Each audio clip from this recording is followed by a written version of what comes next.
உன் பையன் வாசு குளத்துல விழுந்து உயிருக்கு போராடிட்டு இருந்தப்போ இந்த அஞ்சலி தான் அவனை காப்பாத்தா முதல்ல தண்ணிக்குள்ள குதிச்சாமா. அதுக்கப்புறம் தான் அங்க வேலை பார்த்துட்டு இருந்த நாங்கெல்லாம் குளத்துல குதிச்சு ஓ மகனையும் இந்த அஞ்சலியையும் காப்பாத்தி கூட்டிட்டு வந்தோமா. அப்ப அஞ்சலி உயிருக்கு ஆபத்தாக பார்த்துச்சு. நல்ல வேலை அஞ்சலிக்கு பெருசா எதுவும் ஆகல. உன் மகன் தண்ணி ரொம்ப குடிச்சிட்டான் போல இருக்கு. அதான் பேச்சு மூச்சு இல்லாம கிடக்குறான். அப்ப கூட அவனை முதல்ல ஹாஸ்பிட்டல் கொண்டு போய் சேர்த்துலான்னு யோசனை சொன்னதே இந்த அஞ்சலி தான். அதை புரிஞ்சுக்காம இந்த பிள்ளைய போட்டு திட்டிக்கிட்டு இருக்கீங்களேம்மா. முதல்ல உன் பிள்ளைக்கு எதுவும் ஆகக்கூடாதுன்னு கடவுளை வேண்டிக்கம்மா. நான் வரேம்மா. ஓஹோ, இப்பவும் திட்டம் என்னன்னு எனக்கு புரிஞ்சு போச்சு. நீ எவ்வளோ கெஞ்சியும் உன்னை நாங்க மறுபடியும் வீட்டுக்குள்ள சேர்க்காம மறுத்துட்டோம்.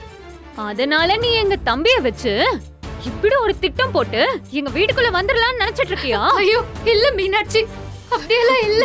மீனாட்சி என்ன சொல்ற?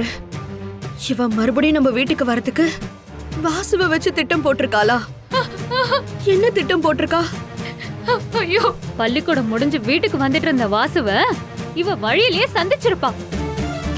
அவனை ஏமாத்தி குளத்துல குளிக்கலான்னு ஆசை காமிச்சு அவனை கூட்டிட்டு போயிருப்பா.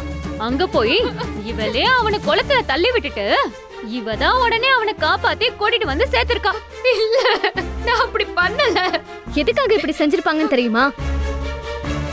இவங்க நம்ம வாசுவ குளத்துக்குள்ள தள்ளி விட்டது நமக்கு எப்படியும் தெரிய வராதுல்ல. அவனை இவங்க காப்பாத்துனது மட்டும்தான் நமக்கு தெரிய வரும். அது மூலமா நாம இவங்க மேல இறக்கம் காட்டி இவங்களை அப்படியே நம்ம மறுபடியும் வீட்டுக்குள்ள சேர்த்துக்குவோம்ல.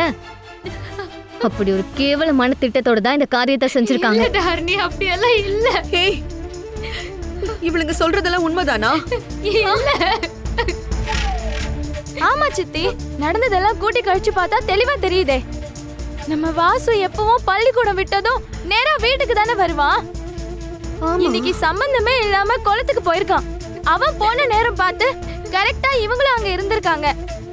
இதுல இருந்தே தெரியலையா? தாரணி அக்காவும் மீனாட்சி அக்காவும் சொல்ற மாதிரி இவங்க தான் திட்டம் போட்டு வாசுவ குளத்துக்கு கூட்டிட்டு போய் தள்ளி விட்டுருக்காங்க. அடி பாவி, ஏற்கனவே என் தம்பியை வளைச்சு போட்டு மீனாட்சி வாழ்க்கையை நாசம் பண்ணிட்ட. இப்ப அது பத்தாதுன்னு என் புள்ளைய வேற சாகடிக்க பாக்குறியா? இல்லம்மா, அடச்சே, நீ எல்லாம் நல்லா இருப்பியா? இங்க பாரு, இதுக்கு மேல நீ இந்த ஊர்ல இருக்க கூடாது. போடி இங்க இருந்து, போ, போடி. இல்ல, நான் சொல்றத கேளு. இப்ப போறியா இல்லையாடி?